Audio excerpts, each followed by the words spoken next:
한번 좌우 옆 사람 축복합시다. 진실로 하는 거예요. 축복합니다. 장로님, 권사님. 한번 또 합시다. 말씀을 받읍시다 하고요. 말씀의 은혜 받읍시다 하고요. 이제 저를 보시고요. 우리가 지금 사순절을 여러분 보내고 있습니다. 기독교인들에게 있어서 가장 소중한 절기와 날들이 많이 있지만은 나를 위해서 십자가 지시고 죽으신 그 주님을 기념하기 위해서 우리의 사순절이라고 하는 기독교와 절기를 지키는데, 그래서 이 사순절 기간 동안에는 주님과의 동행을 하면서 주님이 왜 십자가를 지셔야 됐나, 왜 주님이 저렇게 매를 맞고 피를 흘리고 십자가 죽으셔야 됐나, 저 십자가는 나와 무슨 상관이 있나, 결국 기독교는 또 십자가로 그냥 끝나는 건가, 부활이 있는데 부활은 또 무엇인가, 진정으로 우리가 지옥 갈 수밖에 없고 우리가 그 죄를 해결할 수가 없는 평생의 죄인으로 살다가 우리는 영생의 나라 가지 못하고 영벌이 있는 지옥에 가서 영벌을 누린다면은 이 엄청난 문제를 해결하시는 것이 십자가 사건인데, 그 십자가 구속의 은혜 감격해서 과연 나는 살고 있는 것인가? 네. 여러분, 세상에서 조금만 신세를 져도, 조금만 여러분 고마움을 표시한 사람이 있어도 우리는 생각 속에 그걸 기억하고 어떻게 내가 보답할까, 내가 배운 망덕한 자가 되지 않고 어떻게 하면 내게 저분을 통해서 은혜를 받았는데 그 은혜를 보답할까, 그러다가 때로는 기회가 안 되면 그 자손들이라든지 꼭 그걸 빚을 갚는 심정으로 우리가 그렇게 산단 말이죠. 우리가 영적으로 예수 그리스도의 이 구속의 은혜를 우리가 경험한다면은 이 사순절은 렌트라고, 어떻게 보면 사순절은 40이라는 뜻입니다. 오순절은 펜타코스트 50이라는 뜻이에요. 그래서 십자가 전 부활을 의미하고 있는 주일을 6번 뺀 40일 동안은 우리가 한번 주님과 동행합니다.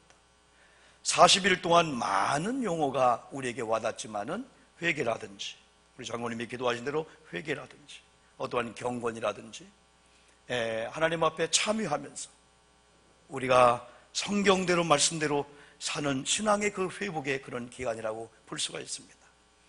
우리가 의식적으로 사순절 기간 동안에는 내가 여행이라든가 좀 자제하고 스마트폰을 좀 자제하고 옷도 화려한 옷 입지 않고 큰 잔치를 베푸지 않고 그럴 수 있지만은 더 중요한 것은 우리 마음속에 진짜 예수님의 그 십자가가 어떻게 와 닿으면서 우리가 어떻게 이 사순절을 보내는가가 중요하다고 볼 수가 있습니다. 우리가 현수막이 있지만은 적어도 우리가 43일 동안 예수님과 한번 동행하자. 새벽에는 말씀을 읽으면서 또 각종 예배 또 우리가 또 말씀을 또한 통독하면서, 그리고 여러분 작은 체크리스트 카드를 하나 나눠드리면서 한 거기 7가지 영역, 그 쉽지 않습니다. 여러분들이요. 내가 하루 동안 예배를 어떻게 했을까? 내가 교회를 몇 번 찾아왔을까? 나는 감사 생활을 어떻게 했을까? 나는 혹은 철야 혹은 이런 성경을 읽고 그걸 한번 체크하면서 한 40일 동안, 그래서 이 40일 동안 우리나라를 비롯해서 전 세계의 크리스찬들이 아마 사순절 기간 동안에 가장 엄숙하기 때문에 영적으로도 참 좋은 계절을 할 수가 있어요. 그러니까 많은 사역들이 이렇게 교회를 중심으로 다 이렇게 사양이 되고 다 뒤로 밀려집니다. 부활절 이후부터는 이제 내외적인 활동들이 많이 여러분 있겠죠, 여러분요. 자, 그럼 오늘 저는 나를 세우신 하나님이라고 하는 이 제목은 우리가 청지견신 예배 때 혹은 임원 세미나 때 많이 주시는 말씀이었고, 또 근간에 제가 이렇게 많이 불려다녔습니다. 임원을 세우는 또 헌신 예배라든지 임명 예배라든지, 그래 이런 말씀들을 많이 증거했는데 한번 이 말씀을 좀 정리해서 우리 교우들에게 한번 전했으면 좋겠다. 왜냐하면 사순절 기간 동안에 가장 소중한 것은 사도행전 13장 읽어보니까 그 다윗에 대해서 누가가 기록했는데 하나님의 마음에 합한 자였다. 어떻게 보면 사순절 기간 동안에는 주님이 우리를 본다면은 내가 십자가 지고 내가 고난당하고 이렇게 너를 위해서 했는데 너는 나를 생각하는구나 라는 그 모습을 우리가 보여주고 보인다면 우리 주님이 얼마나 기뻐할까. 그래서 먼저 우리가 성도가 된 것, 구속을 받은 이것이 공짜로 값없이 있다 하지만은 주님은 나 때문에 희생하셨거든요. 예, 그 구속의 은혜를 우리가 한번 생각하는 거. 그러면서 하나님은 내게 구원받은 걸로 끝나지 않고 이 땅에 태어나면은 일을 해야 돼요. 학교 갈 때 학교를 가야 돼요. 주어진 업무가 주어져요. 마찬가지로 성도들도 영적으로 태어나면은 이제 교회에 직분을 받기도 하고 또한 직책을 부여받기도 하고 많은 십자가를 내 어깨에 걸터 매줘요. 그래서 그 지어야 된단 말이죠. 그 사명을 우리가 또 감당해야 된다는 거죠. 그래서 교회라고 하는 것은 예배하는 장소이면서 일터라고 볼 수 있어요. 왜냐하면 예배도 영적인 일이거든요. 노동입니다. 예배는요. 그러면서 우리가 여러 가지 주어진 그 일들을 우리가 한번 부여잡고 사순절 기간 동안에 우리가 하나님이 지정한 자리를 떠났다면 돌아오는 거. 그리고 사명에 대한 충성심, 사명감이 조금 우리가 소홀됐다면 이 사순절 기간 동안에 어떻게 보면 주님을 더 가까이 아니겠습니까? 그래서 우리는 가족들, 목장원들, 선교에 나와 연관되는 많은 사람들에게 주님께로 동행 가까이 하자. 왜? 영적 성숙의 놀라운 계기가 되고, 그리고 가정이란 작은 공동체나 우리가 2명, 3명이 모인 공동체가 영적으로 주님과 중심 하나가 되면요, 희한하고 신비한 그 하나님의 역사가 거기서 증거로 나타나게 되거든요. 그래서 이 사순절 기간 동안에는 어떻게 보면 성숙과 이 성장할 수 있는 그런 계기라고 볼 수가 있습니다. 왜? 벌써 우리 생각이 주님의 십자가에 고정을 시키잖아요. 그래서 여러 가지 가급적인 많은 일들을 우리가 절제하고 많이 규제하고 주님과 함께하는 시간들을 많이 여러분 갖지 않습니까? 오늘 여러분 사도행전 6장의 이 말씀은 우리가 잘 아시는 대로 약속의 성령을 기다리던 120명의 이런 성도님들이 각색 방언하며 성령 충만히 받았고, 그 외에 하나님께서 신비한 역사를 일으키고 반면에 또 핍박도 엄청난 핍박을 받습니다. 그러나 다만 성령을 받기 전에도 핍박을 받았고 성령을 받고 난 후에 핍박을 받았는데, 성령을 받기 전에 베드로, 야고보, 요한이 핍박을 올 때 대하는 자세하고 성령 받고 난 후에 대한 자세가 달라지게 됩니다. 여러분이 나를 오게 집어넣는다 할지라도, 내게 위협을 주고 내게 어려움을 준다 할지라도 내게 임한 그리스도의 말씀, 내가 만난 십자가 예수와 부활의 예수를 전하지 않고는 견딜 수 없다 하면서 그들은 강력하게 뛰쳐나가서 이 복음을 증거하는 이런 자가 되었거든요. 그래서 하나님께서 초대교회에 많은 질적, 양적 이런 성장을 여러분 줬습니다.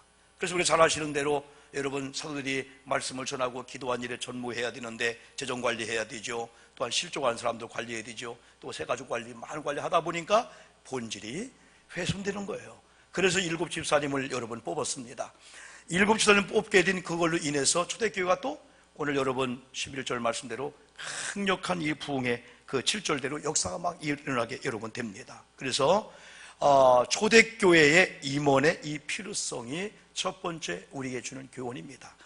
나를 세우신 그 하나님께서 오늘도 나를 세우기를 원하시에요. 나를, 우리를 하나님의 직분자로 또한 하나님의 사명의 자리로, 충성의 자리로 보내기를 원한다는 거예요. 나를요. 그래서 두 번째 중요한 것은 이 자격에 있어서, 교회의 일꾼의 자격에 있어서 여러분 우리의 기준을 우리에게 주고 있습니다. 여러분 세상의 모든 기준들은 할 수 없는 사람은 못합니다.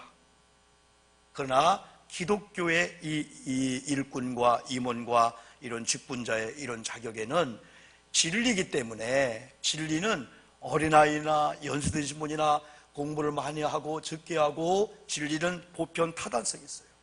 누가 다 할 수 있는 그게 바로 진리인데 3가지입니다. 첫째가 성령의 충만함, 두 번째가 지혜, 사람들에게 칭찬받는 이 사람들이 7 집사의 기준이었어요.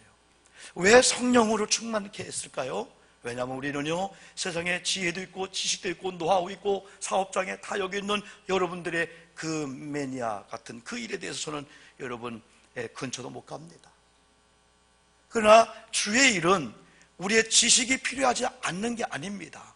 지혜는, 저희 하나님의 일은 영적인 일이기 때문에 성령이 아니고는 하나님의 일을 할 수도 없고, 일을 한다고 할지라도 하나님의 중심이 되어야 되는데 내가 원하는 내 방법대로 여러분 열심을 할 수가 있어요.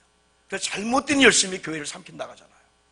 주님과 이런 목회 비전과 상관이 없는 자기만의 열심은 때는 교회 질서를 파괴하고 교회를 삼킬 수가 있기 때문에 성령은 하나님과 성도들, 성도와 성도들 그 사이에서 교통하고 내주하면서 역사해요. 우리 마음을 하나님께 알리기도 하고 또 하나님의 이 심정을 우리에게 알려주기도 해요. 그래서 성령의 충만함이 바로 기준이었습니다. 그래서 주의 일은 영적인 일이기 때문에 우리가 교회 일을 할 때는 잘 감당하기 위해서는 성령의 임재와 성령의 감화 감동을 우리가 사모하며 기도해야 된다. 지식이 좀 부족하면 어떻습니까? 여러분 가난하면 어떻습니까? 아무 상관이 없습니다. 어디 보면은 우리가 운전 교습소에 가서 운전면허를 딸 때 어설프게 아는 사람보다 아무것도 모르는 사람을 더 좋아해요. 왜? 가르치는 대로 하기 때문에. 그분들은 어디 우리 약함이 오히려 성령이 함께하면 더 하나님의 일에 귀할 수가 여러분 있어요. 그런데 우리가 성령을 이야기할 때 이번에 제가 여러분 치앙마이에서 조영모 교수님과 성령론에 대해서 공부하면서 정리 하나 된 게 있어요. 그냥 성령하면 성령의 역사지요. 그런데 누가가, 요한이, 바울이, 제가 몇 번 말씀해 오늘 좀 구체적으로 말씀드리려고 합니다. 여러분 누가가 본 그 성령은요, 누가가 누가복음을 기록했고 사도행전을 기록했잖아요. 누가복음을 읽어보거나 사도행전 읽어보면 성령이 임하기 전과 성령이 임한 후가 완전히 극과 극으로 달라졌어요. 그러면서 성령이 임한 사람들이 가사역을 할 때, 성령으로 충만한 이 초대교회나 교회가 될 때 영적 파워풀한, 막 강력한, 그냥 사람의 눈에 보여질 정도로 막 귀신이 물러가고 못 건드는 자가 막 걷기도 하고 막 기적 같은 역사가 나타나고 막 방언은 물론이지만은 이런 신비한 역사가 사도행전에 보면 나와요. 여기 영적인 놀라운 이 병고침의 역사, 회복의 역사, 사람들이 눈에 볼 정도로 아주 파워풀한 영적인 이 파워, 영적인 강한 능력이 성령을 통해서 나오게 돼요. 근데 요한복음을 읽어보면은, 특별히 요한복음 14장이나 15장을 16장을 읽어보면은 성령이 임한 사람들, 성령이 임한 사람들의 사역, 성령이 임한 그 사역터, 그건 교회마다 어떤 역사가 나타나냐. 먼저는 성령께서 파라클레토스, 보혜사로 그들 곁에 이 계신 모습을 보여주고 있어요. 어떻게 여성스러워. 그러면서 그들에게 가르치고 그들에게 알게 하고 그들에게 생각나게 하는 이 성령 사역을 해요. 누가복음이나 사도행전처럼 막 그런 어떤 역사도 물론 있지만은 특별히 성령께서 어떤 성도에게 임하면은 그 곁에서 보혜사로서 파라클레토스, 변호사 역할을 해준다는 거예요. 극한 상황에서 재판관님 하면서 변호 증언함으로 판결이 바뀌게 되는 거예요. 이 우리 곁에서 우리를 안위하고 변호사, 보호자 역할을 해주는 이 성령께서 때를 따라서 우리에게 가르치는 거예요. 그리고 알게 하는 거예요. 그리고 생각나게 하는 거예요. 그랬더니 요한복음에 성령의 이런 임재와 체험의 그 결과가 뭐냐? 평강이 임했다는 거예요. 평화가 임했다는 거예요. 사랑은 온갖 두려움을 내어 쫓나니 두려움에는 형벌이 따른다 했습니다. 우리 마음에 두려움과 공포와 근심과 염려가 나도 모르게 불쑥불쑥 찾아오고 안 떠나잖아요. 형벌이 따라와요. 형벌은요, 재판관이 벌을 내리는 거예요. 그러면 죄의식과 그거의 삶을 살들 못합니다. 그래서 성령께서는 우리 속에 사랑을 주고 우리에게 평강을 주는 거예요. 내적인 하나님의 이 은혜와 이 은사를 주게 되는 거예요. 바울의 이 종말론을, 바울의 이 성령을 이렇게 보면은요, 특별히 바울은요, 예수님께서 가시면서 두 가지를 약속했어요. 성령을 보내주겠다 하고, 몇 날이 못 되어 성령을 보내겠다 말씀하고, 너희들이 본 그대로 내가 다시 재림하리라, 재림을 약속했어요. 그러면은 하나님의 백성들이 이미 오신 성령의 그 임재함과 더불어서 아직 오시지 않은 예수 그리스도의 메시아 재림을 대망하는 이 현실의 삶 속에서 이미와 아직이라는 이 중간 속에서 어떻게 살아야 되냐?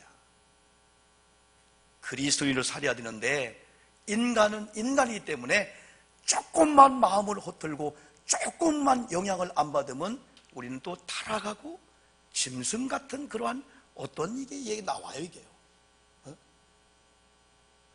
그래서 바울은 성령의 임재와 성령의 충만함을 받을 때 구원받은 확신 속에서 주님의 재림을 기대하는 이 현실의 삶 속에서 윤리적으로, 도덕적으로 성결하고 정결하고 깨끗한 삶을 거기에 나온다는 거예요. 그래서 이들이 믿음을 지키면서 구속의 은혜를 가지고 영적으로 깨끗한 삶을 살면서 예수님의 재림할 때 세마포옷을 입고 주님의 그 혼인잔치 들어간다. 이 종말론적인 이 면에 있어서 이 성령의 역사를 여러분 강조하고 있어요. 특별히 바울의 성령론을 보면은 성령의 은사를 구원받은 성도들에게 허락하여 사역하게 하되 개인의 유익을 위해서가 아니고 은사의 주체가 되시는 하나님의 영광을 위해서. 교회를 하면서 어디 가다 보면은 나도 모르게 내 의의를 내세우고 싶을 때가 있어요. 내가 한번 이런 발언을 한번 해볼까? 내가 대변자로서. 성령은 그 의의를 죽이라 합니다. 우리의 의나 우리의 자랑을 죽이고 하나님의 영광을 위해서, 교회의 유익을 위해서 지극히 겸손한 가운데 때로는 돋보이는 자리에 충성하지만은 보이지 않는 비하인드 가려진 장소에서 충성하게 만들어버려요. 그래서 교회 공동체가 아름답게 되는데 신비한 것은 우리는 의의를 감추고 자랑을 안 나타냈는데 하나님의 영광을 받으면 하나님이 여러분을 자랑해 주실 줄 믿습니다. 여러분 의의를 하나님이 나타내 줘요. 겸손하게 이렇게 만듭니다.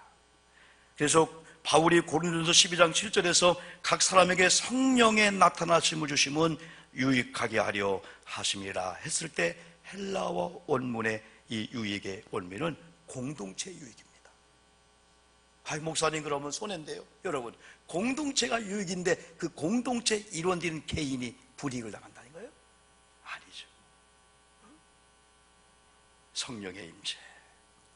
스데반도 은혜와 권능이 충만했다고 6장 8절에 말씀해 주고 있어요. 사도행전 8장 1절로 쭉 보면 빌립의 사마리아 전도를 통해서 놀라운 이 기쁨의 역사를 회복해 줬어요. 복음에 들어가면서. 그때 사도행전 8장 16절에서 성령을 받는 것을 확인해 보니까 아직 성령 내리신 일이 없고 요한의 세례만 이렇게 받았다 했을 때 여기 사도가 여러분 베드로와 요한이 빌립이 사마리아의 전도에서 복음의 강력한 역사가 있음을 알고 예루살렘 교회가 베드로와 요한을 빌립의 그 전도한 사마리아 교회에 보내는 거예요. 두 사도가 안수했을 때 성령이 임한 거예요. 그러니까 복음의 전파를 통해서 회복된 그들에게 안수해서 성령이 임하니까 이제는 하나님의 영광을 위해 사마리아 교회가 든든히 서가는 이런 교회가 여러분 되었습니다. 사도행전 19장에 보니까 에베소 교회를 바울이 갔을 때 여러분들이 믿을 때 성령을 받았습니까? 그러니까 그들이 성령의 계심도 듣지 못하였다. 눈 감고 있는 분들 눈을 뜨시고 다 나를 따라주세요. 너희가 믿을 때 성령을 받았느냐?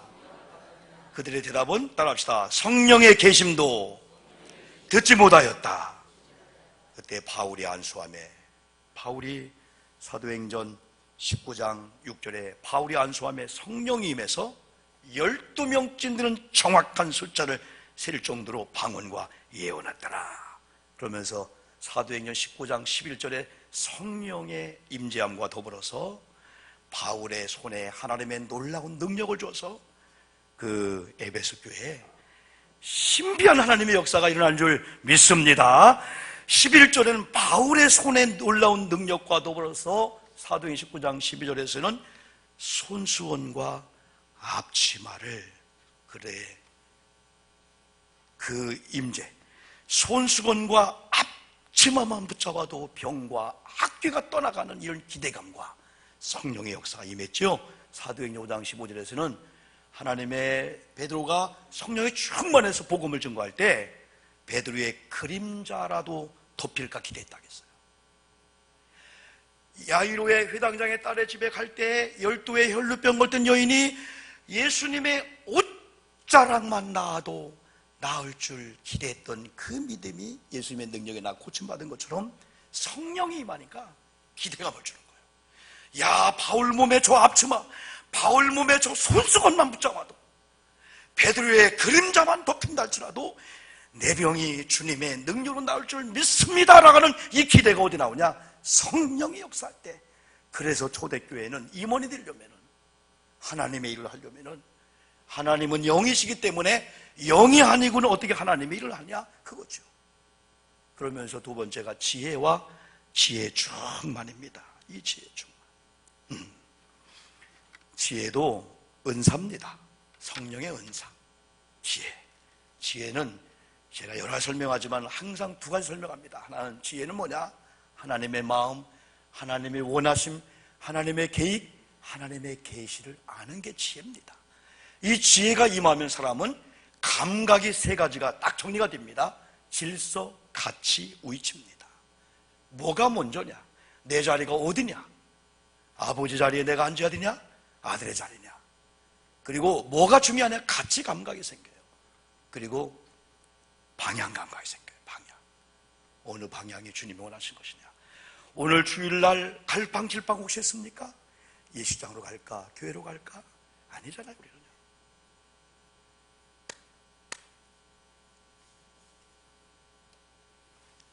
요즘 예식장에 예식을 끝난 다음에 이제 방명록이라든가 그걸 다 결산하면서 예전으로 말하면은 예식장 점심을 약 한 700명 예약하려고 했다면 지금은 한 400명 정도 예약하면 됩니다.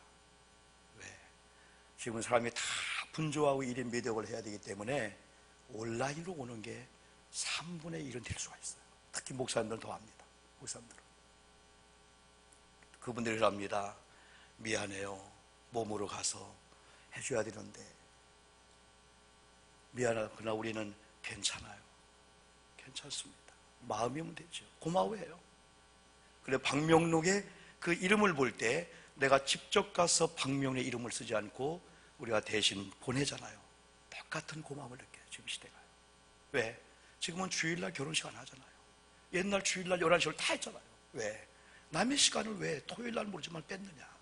안 뺐습니다. 욕먹습니다. 잘 안 해, 주일날에. 그래서 우리 동기관들이 혹시 믿음이 없어도 믿는 동기관 중에 저와 여러분을 배려한다면 주일날 안 하지. 우리를 무시하기 때문에 주일날 하는 거지. 나 불가피하게 못 가면은 우리가 전날 가서 2배를 하는 거예요.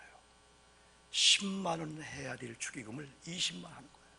그래서 형님, 주일은 알잖아. 나 주일은 교회 가야 되잖아. 내가 교회 사명이 얼마나 많은데. 다 이해합니다. 우리가 안 해서 그런 거예요. 성령이 임해야만이 이런 지혜가 임하고, 지혜가 임해야만이 뭐가 중요하고 뭐가 우선순위 1번이고 그리고 어느 방향으로 가야 되나 가다 보니까 사고 날 즈음에 방향을 틀었어. 사고 안 나나? 희한한 역사 있잖아요. 그게 성령의 역사예요. 그냥 안 해요.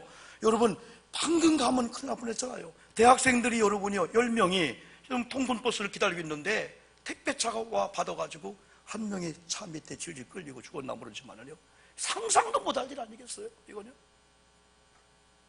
정신 이상 있는 자가 택배차 받쳐 있는 걸 보고 그냥 끌고 가가지고 운전 못하니까 그냥 승강장에 있는 사람들 받아쳤어요. 7명을 대학교 뭐 누가 그런 생각하겠습니까?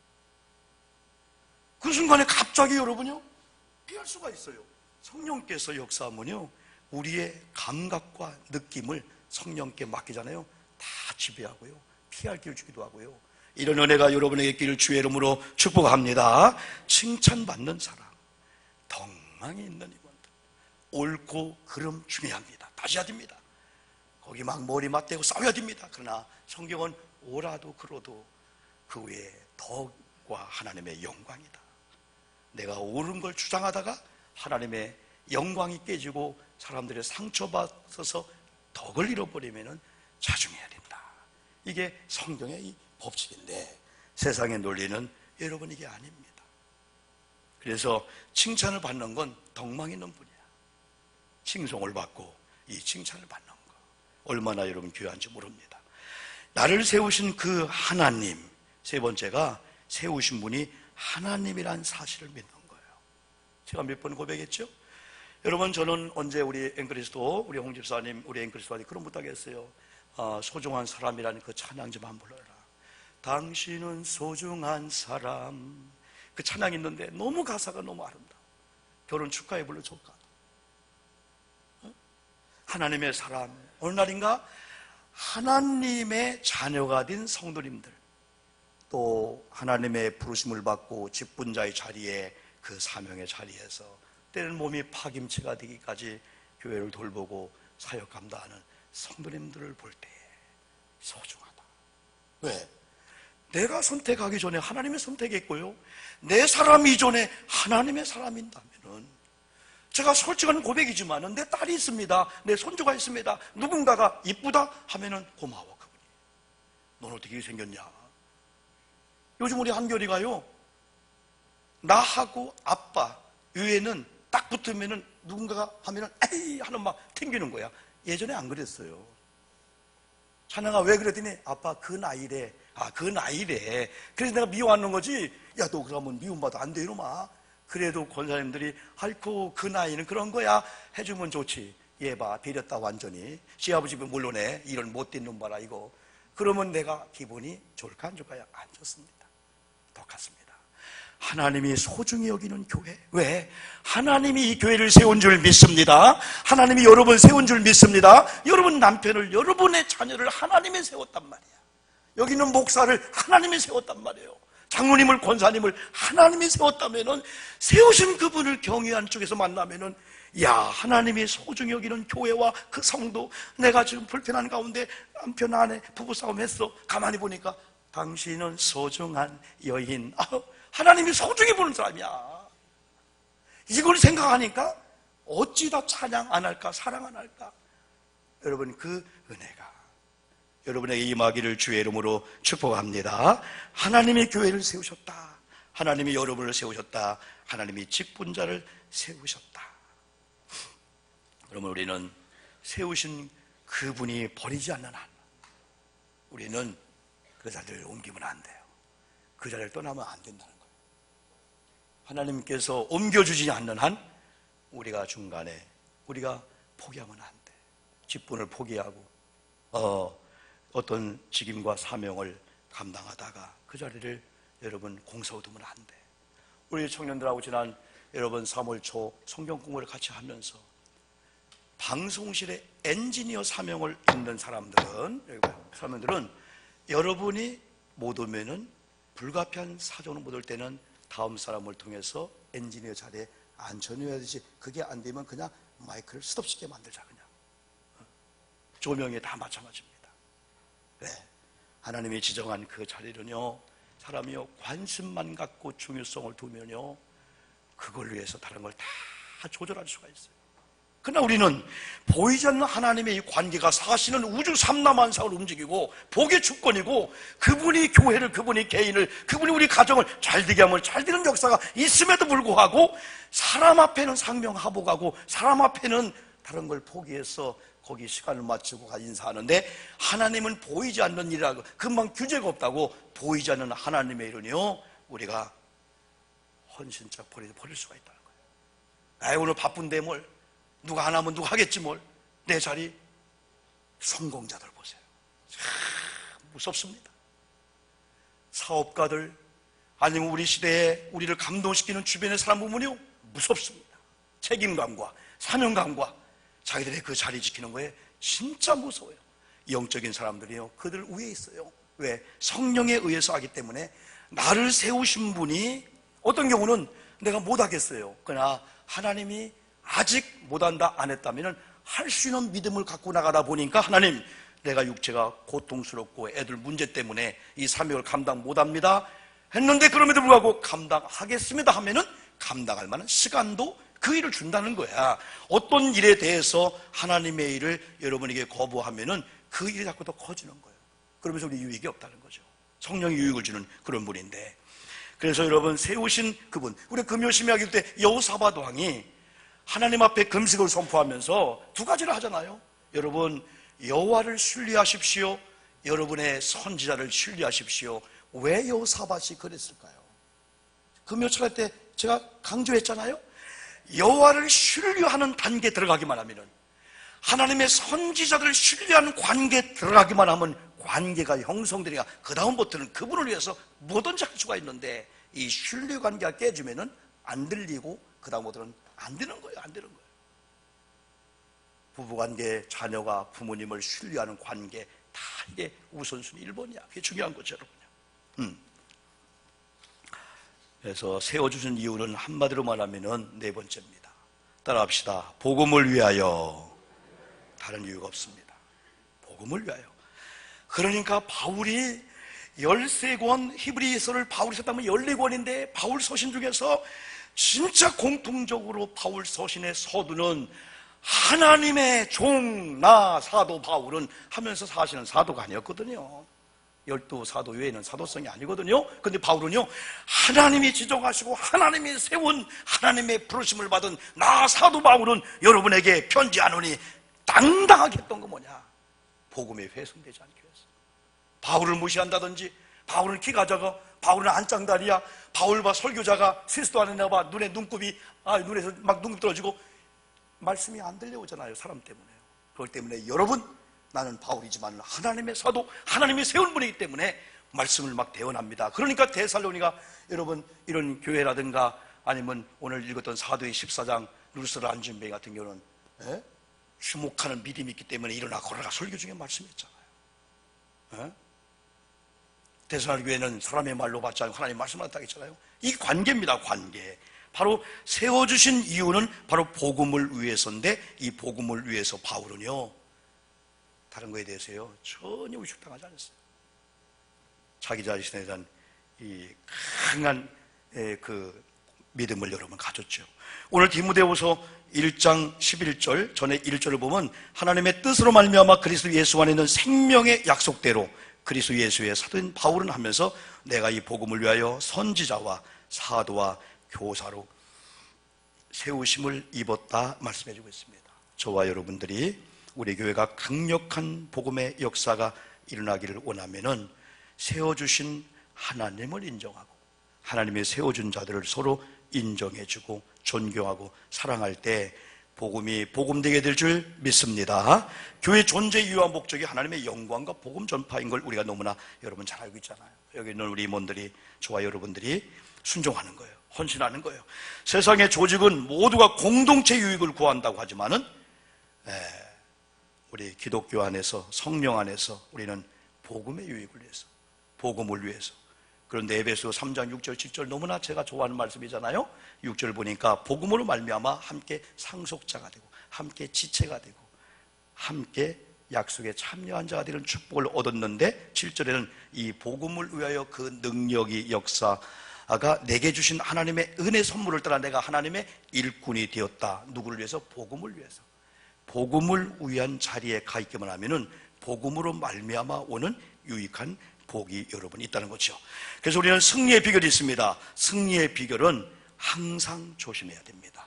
직분자들, 우리 임원들, 우리 성도님들. 왜냐하면 그렇게 성령과 지혜와 칭찬을 받는 초대교회 많은 사람 중에서 뽑힌 7명 중에 한 명, 누굽니까? 니골라. 이름도 조금 세게 하면 니골라. 그렇잖아요. 요한계시록에 당을 줘서 한 교회를 회파시킵니다.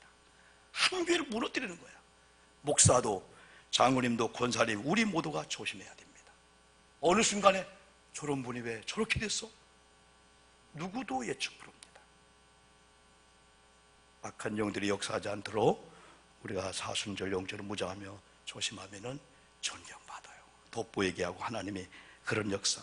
그래서 성령과 지혜로 충만한 이거 승리의 비결이고, 항상 하나님 앞에 서 있다. 그리고 성경적인 헌신관, 물질관, 예배관을 가지고 하나님 앞에 드리고 헌신하는 겁니다.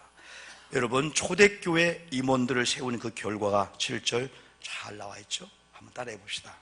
말씀이 점점 왕성, 말씀이 점점 왕성, 제자의 수가 힘이 많아지고, 세 번째는 제사장의 무리도 이 도에 복종하니라.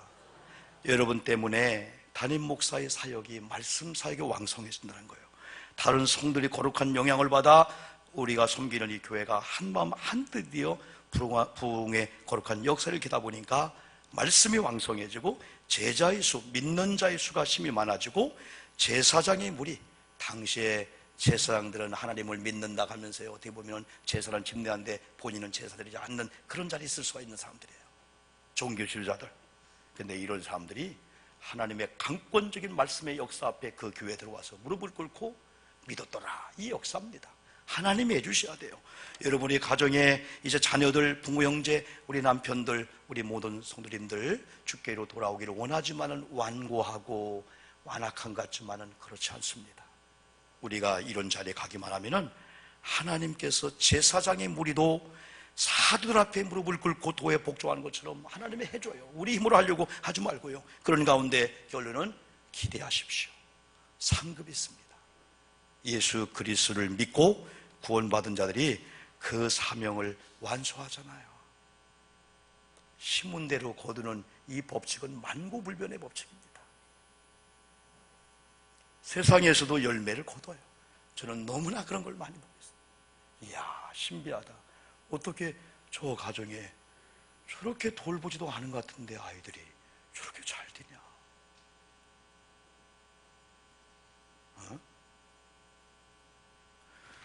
부모님이 자녀에게 많은 재정적인 재물, 유산, 그걸 많이 물려준 건 진짜 행복한 겁니다. 그러나 그게 전혀 없어도 효도한 가정 얼마나 많은지 몰라요.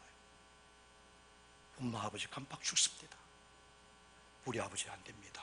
우리 어머니 안 됩니다. 연세가 80 되시고 80, 90 되신 그분 앞에 찾아가면 애기처럼 행동하는 거예요. 아버님, 어머님, 존경과 사랑하는 마음이 있는데 오늘은 자꾸 정이 떨어지고 자꾸 인정머리가 없어지는 시대라고 사람들이 얘기하면서 부모가 돌아가셔도요 슬퍼하질 않아요. 형제간에 그런 적이 있어요.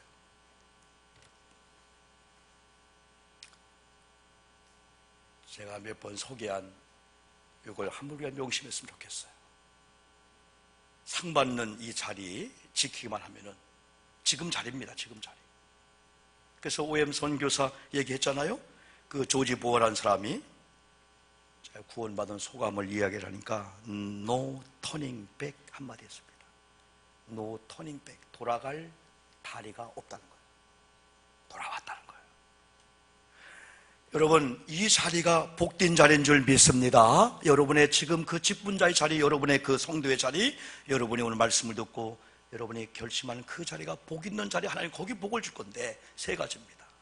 첫째, 안 믿던 상태에서 믿는 자리에 왔다면은 돌아갈 수 있는 다리를 끊어버려야 돼요.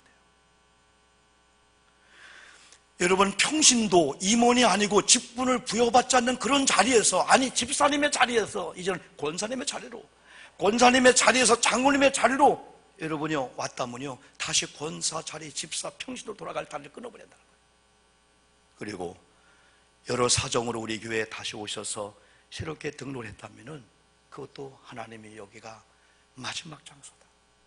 갈 데가 많은 게 아니야. 나 여기 아니면 나 섬길 교회가 없어. 그런 자가 승리할 수밖에 없는 거예요. 그런데 제일 안타까운 것은 많은 사람 가운데 바울이 나는 십자가만 자랑한다고 지난번 설교했잖아요. 왜? 배설물로 버렸기 때문에, 자랑할 것이 없기 때문에도 자랑하게 되는 거예요. 어떤 날 저는 30년 목회하는 가운데 여러분 4번, 5번 천막교회까지 5번을 건축하다 보니까 건축이라고 하는 그 압박감이 내 발목을 잡았기 때문에 이 정도지. 그렇지 않으면 날려다니고 어디를 갈지 몰라요. 난 그래서 이건 억지로가 아니고 발목에 잡히는 게 좋다. 돌아갈 다리를 끊지 않으면요 언제든지 기분 나빠 돌아갑니다. 다리를 조지 부어가 끊었다는 거예요.